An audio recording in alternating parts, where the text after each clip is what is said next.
this is who I think are going to be the top first baseman in 2022. Not who are the top 5 first basemen heading into 2022. This is who I believe, after the season is done, will be the top 5 first basemen. So I'm bringing my producer Conrad out here, and we're going to talk about some first basemen. So Conrad, let's start with first baseman, and let's start with number 5. Coming in number 5, we have Paul Goldschmidt. Yeah, Paul Goldschmidt of the St. Louis Cardinals. I really like Goldie, and I really like what he was able to do at the end of the year. Look, we all know the hitter and the player Paul Goldschmidt is. He was, I don't want to say struggling, but he wasn't himself to start last year. So now I like him to continue the stretch he had at the end of the year. I like him to put a really good year together. This guy rakes. He hits a lot of bombs. He's a good first baseman. I like Paul Goldschmidt. I think he's going to be the 5th best first baseman this year. Number 4, Max Muncy. Yeah, Max Muncy is kind of a guy that I think is underrated. Look, I think we saw how important he was to this Dodgers team in the playoffs last year. He gets hurt. He has that injury. He misses the playoffs. They're just not the same. Now you get him, and one, he's listed as a first baseman. He plays majority of games at first base, but he can play everywhere. He can play second base. He can play third base. Now, might I add, Conrad, this could all change if they sign a first baseman. I hear there's one out there. I hear there's a guy out there named Freddie Freeman, who we might be getting to in a second. But that could result in Max Muncy changing over to second base. But look, as it stands right now, I think Max Muncy will be the 4th best first baseman this year. He rakes. He's a really important piece for that lineup. He hits with a lot of power, but he's a good hitter. He adds a totally different dynamic to that team. He's patient. He gets on base. I like Max Muncy a lot. I think he has a great year this year. Well, before we get to Freddie, let's get to number 3, the guy that's replacing Freddie, Matt Olson. Yeah, Matt Olson steps in at number 3 on this list. I really like Matt Olson, and we talked about it earlier. 39 home runs last year, an all-star. He's a younger guy. He's in his prime right now. He's a perennial Gold Glove finalist and has won a couple of them. He's the best defensive first baseman in the league. The Atlanta Braves, who are right now emotionally in a tough place losing Freddie Freeman, are going to fall in love with Matt Olson. It will take some time to get over Freddie Freeman, but they will love Matt Olson because he is one of the top first basemen in baseball, no doubt. Let's move on to number 2, Conrad. Number 2, you know it has to be Freddie Freeman. Freddie Freeman steps in just in front of Matt Olson. Now, I haven't been here to say that Matt Olson is an equal replacement to Freddie Freeman because I think right now, as it stands, Freddie Freeman is the option that you would rather have if it meant right now, this year, this season, we need to win. Freddie Freeman is 32 years old. He is, in my opinion, going to be the 2nd best first baseman in all of baseball, and he has been the best or a top 3 first baseman for years now. And I love what Freddie Freeman still does. He's an MVP.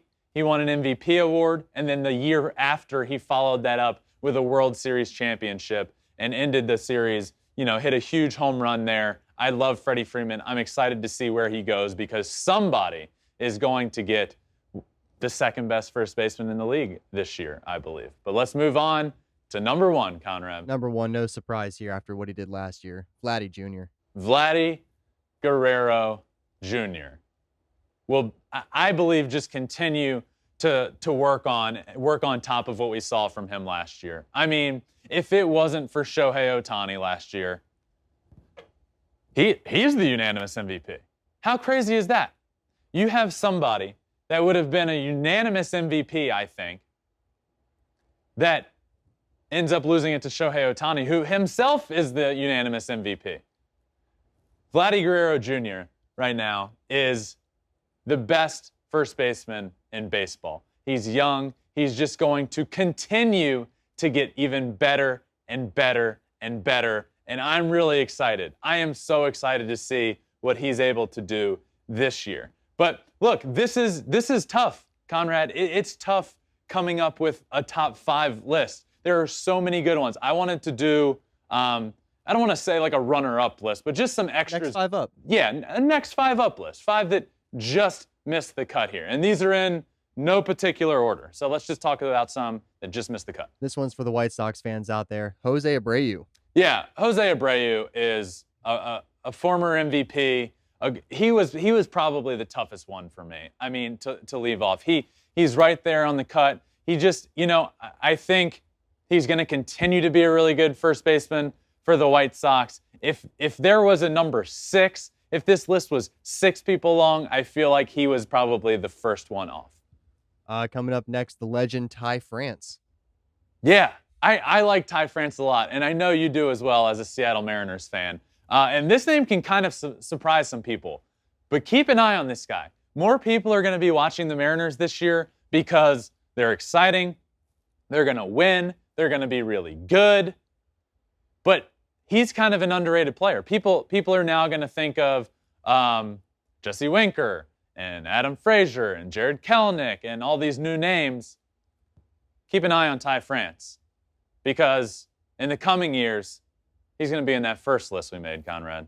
I hope so. Up next, we have the polar bear, Pete Alonso. The polar bear, Pete Alonso, who we talked about earlier.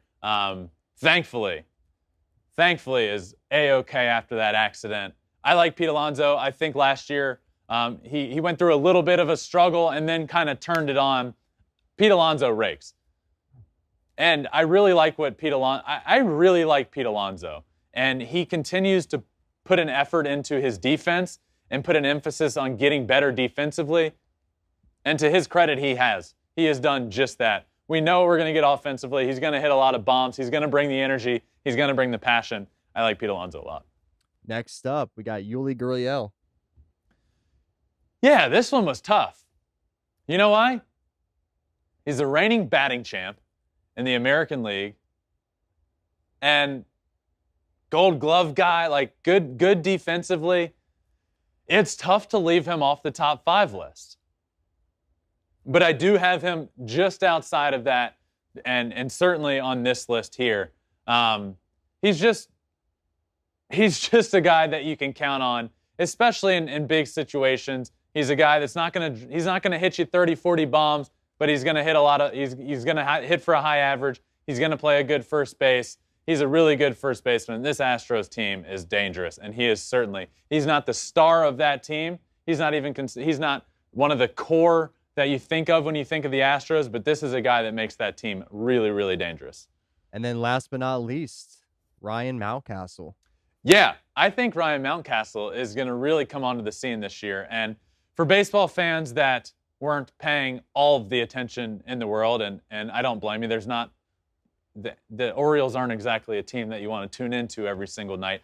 But this guy, Ryan Mountcastle, is a stud. I think this year we're going to see him be a top 10 first baseman in all of baseball. And I'm excited for people to see what he can do. I'm excited to see what he can do after a good last year where he showed flashes of brilliance.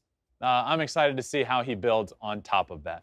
Thanks for watching. If you love flipping bats, swinging 3-0, or just talking ball, join us. Call us at 213-537-9339 with your questions. We have a weekly guest, and we have a lot of fun, so hit that subscribe button.